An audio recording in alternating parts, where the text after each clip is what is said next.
حري أن نصب الدمع مورا وألعق من لظى الأحزان جمرا وأسكب عبرتي شوقا إليها فألقى من لهيب الحزن حرا أحاول جاهدا أنسى مصابي وليس لمثل ما ألقى مفرا وكيف لخاطري ينسى محيا له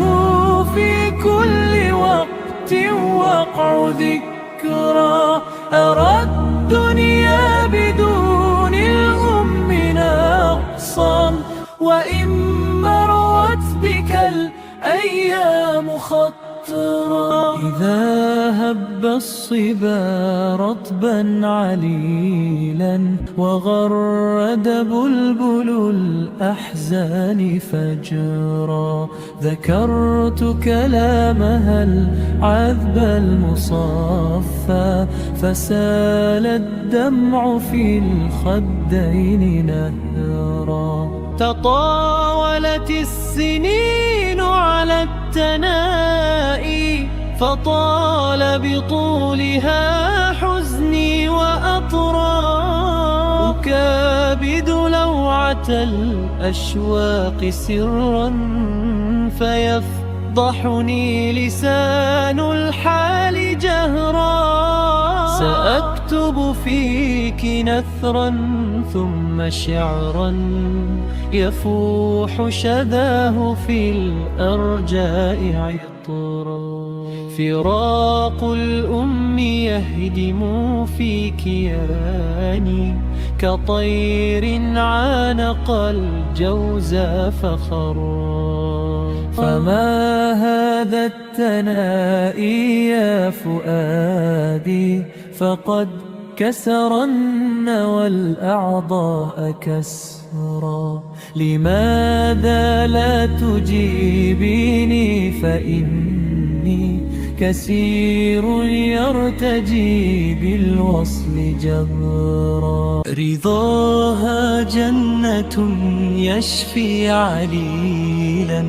وبسمتها تزيل الهم قسرا وإن هبت جيوش الحزن يوما فإن دعاها حرزا وسترا وأسمع صاحبي يشتاق لافا ليلقى أمه كي يستقرا ويأوي في مشاكله إليها فيغمره دعاء الأم غمرا تزيح من الهموم السود طادا وتعمر بالرضا والخير قصرا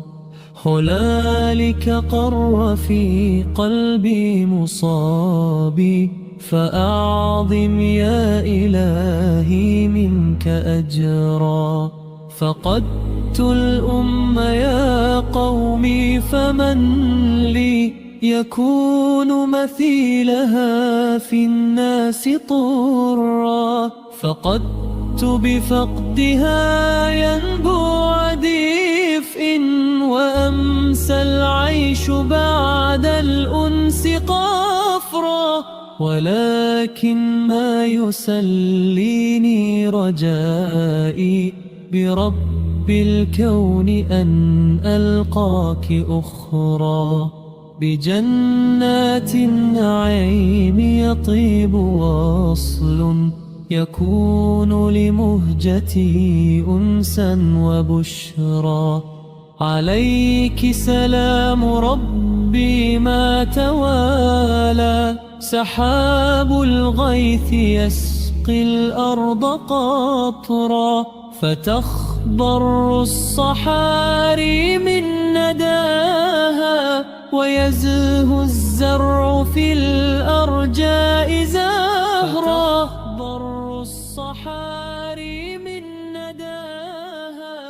ويزهو الزرع في